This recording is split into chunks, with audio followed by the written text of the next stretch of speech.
নিরীহ নিরপরাধ বিডিআরদের চাকরিচ্যুত করা হয়েছে। তৎকালীন বিডিআর বর্ডারে ছিল বাঘের মতো। এবার শেখ হাসিনা সরকার তার ক্ষমতাকে কুক্ষিগত করার জন্য, তার ক্ষমতাকে দীর্ঘমেয়াদী করার জন্য আমাদের বিডিআরকে সময় ধ্বংস করা। বিডিআর এর 2009 সালের 25-26 ফেব্রুয়ারির ঘটনা। এখানে একটি তদন্ত কমিশন হয়েছিল। তদন্ত কমিশন কর্তৃক একটা রিপোর্ট দাখিল করা হয়েছে। এই রিপোর্টের মাধ্যমে স্পষ্টভাবে বলা হয়েছে যে এটা কোনো বিদ্রোহ ছিল না। বিদ্রোহ সংক্রান্ত কোনো ঘটনা পিলখানাতে 2009 সালে ঘটেনি। এটা ছিল একটা পরিকল্পিত হত্যাকাণ্ড। তো পরিকল্পিত হত্যাকাণ্ড ঘটানো হয়েছিল, সংগঠিত হয়েছিল। এখানে কারা কারা জড়িত ছিল, কাদের ইন্ধন হয়েছে, এই বিষয়ে স্পষ্ট নাম আসছে।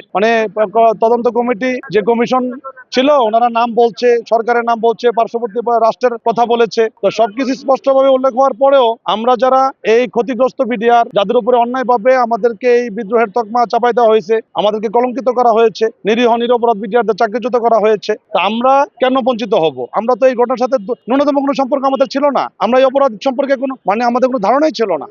কে বা কারা, যেখানে সরকার জড়িত, যেখানে স্পষ্টভাবে তদন্ত কমিশন থেকে নানকের নাম আসতেছে, তাপসের নাম আসছে, তৎকালীন স্বরাষ্ট্রমন্ত্রীর নাম আসতেছে, এরা সরাসরি জড়িত, তৎকালীন সরকার জড়িত, প্রতিবেশী রাষ্ট্র ভারত জড়িত, যাদের ইন্ধনে, যাদের পরিকল্পনায় তৎকালীন ফ্যাসিস্ট সরকারের ক্ষমতা দীর্ঘায়িত করার জন্য এই ঘটনা ঘটানো হয়েছিল। তাহলে আমরা কেন এই অপবাদের তকমা নিয়ে আমরা জীবন চালাবো? আমরা কেন আমাদের অধিকার থেকে বঞ্চিত হব? হত্যাকাণ্ডের পিছনে কারণটা স্পষ্ট।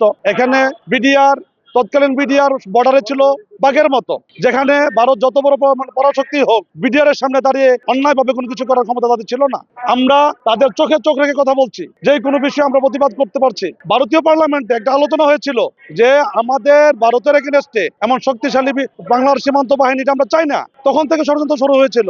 এবার শেখ হাসিনা সরকার তার ক্ষমতাকে কুক্ষিগত করার জন্য, তার ক্ষমতাকে দীর্ঘমেয়াদী করার জন্য আমাদের বিডিআরকে সময় ধ্বংস করা, সেনাবাহিনীকে ধ্বংস করা, এটা সুদূর প্রসারের পরিকল্পনা ছিল। স্পষ্ট বিষয়, এটা তদন্ত কমিশনের মাধ্যমে বলা হয়েছে যে তাদের ক্ষমতাকে দীর্ঘমেয়াদী করা, প্রতিবেশী রাষ্ট্রকে, প্রভু রাষ্ট্রকে খুশি করা এবং নিরীহ নিরপরাধ বিডিআরদেরকে তাদের মোরাল ধ্বংস করে দিয়ে সীমান্তকে দুর্বল করে ফেলা, ভারতের কাছে আমাদের দেশকে বিলীন করে দেওয়া, বিক্রি করে দেওয়া, এই ছিল তাদের পরিকল্পনা। তো এই দায় কেন আমরা সাধারণ বিডিআররা নিব? আমরা নিরীহ, আমরা অসহায়, আমরা সাধারণ নিম্ন মধ্যবিত্ত পরিবারের সন্তান। আমরা চাকরির জন্য আসছি, যে বেতন দিয়ে আমাদের সংসার চলে, পরিবার চলে, ছেলেমেয়েরা লেখাপড়া করে। তাহলে আমরা কেন রাষ্ট্রের বিরুদ্ধে, সরকারের বিরুদ্ধে আমরা বিদ্রোহ হয়ে যাবো? এবং তদন্ত কমিশন স্পষ্টভাবে বলছে যে এটা কোনো বিদ্রোহ ছিল না, এটা ছিল একটা পরিকল্পিত হত্যাকাণ্ড।